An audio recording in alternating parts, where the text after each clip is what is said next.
My name is Sarah. When I look back, I still feel the same quiet ache in my heart that I felt the day he was born. It was a rainy Tuesday afternoon in a small hospital room. The nurse placed my tiny son in my arms. His name was Ollie. He had soft black hair and eyes that looked straight into mine, as if he already knew we were in this together. His father had left months before, saying he wasn't ready. I never saw him again. That day, holding Ollie, I whispered to him, "It's just you and me now, little one. But I promise I will give you everything I have." The first months were the hardest. Ollie cried a lot at night. I was so tired my body hurt. I worked during the day at a small cafe, cleaning tables and serving tea. My hands smelled of coffee and soap.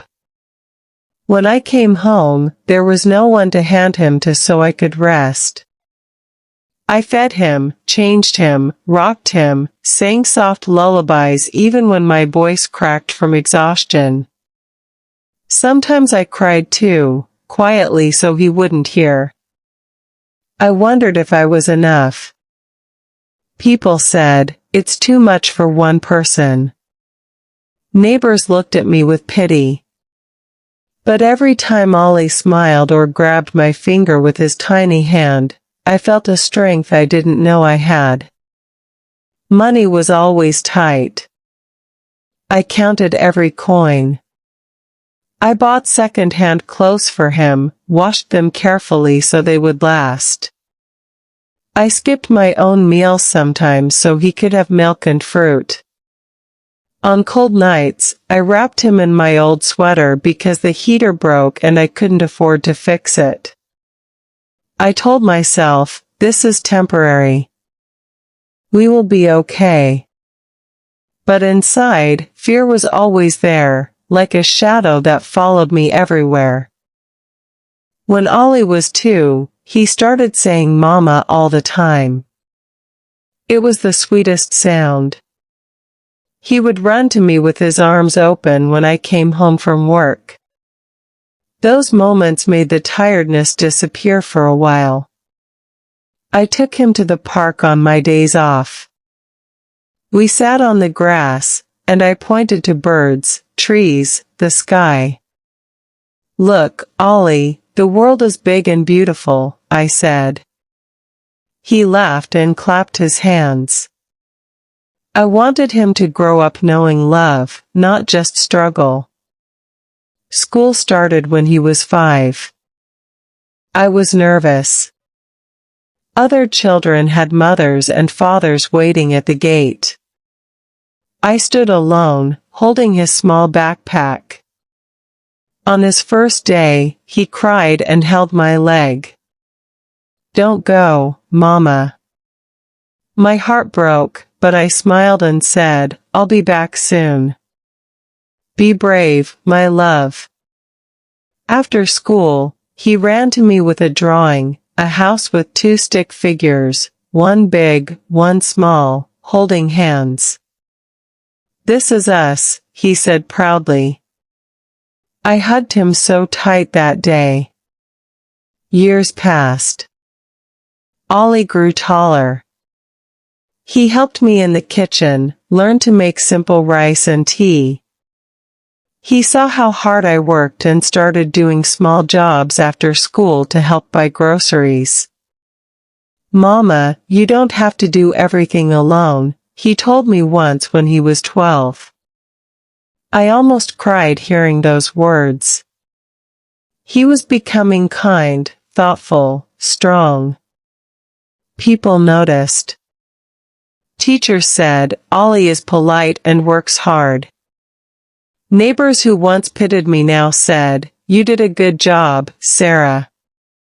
There were still hard days. When he was 15, he asked about his father. We sat on the balcony one evening. The sky was orange. He said quietly, Why did he leave us? I took a deep breath. Some people aren't ready to be parents, Ollie. But that has nothing to do with you. You are loved. You are enough. And I chose you every single day. He looked at me for a long time, then hugged me. I'm glad it's just us, he whispered. Time moved faster after that. Ollie studied hard. He wanted to be a doctor so he could help people. I saved every extra rupee for his books and classes. Sometimes I felt guilty that he didn't have more, a bigger house, fancy clothes, trips. But he never complained. He said, Mama, the best thing you gave me is you. The day he got accepted into medical school was one of the happiest of my life.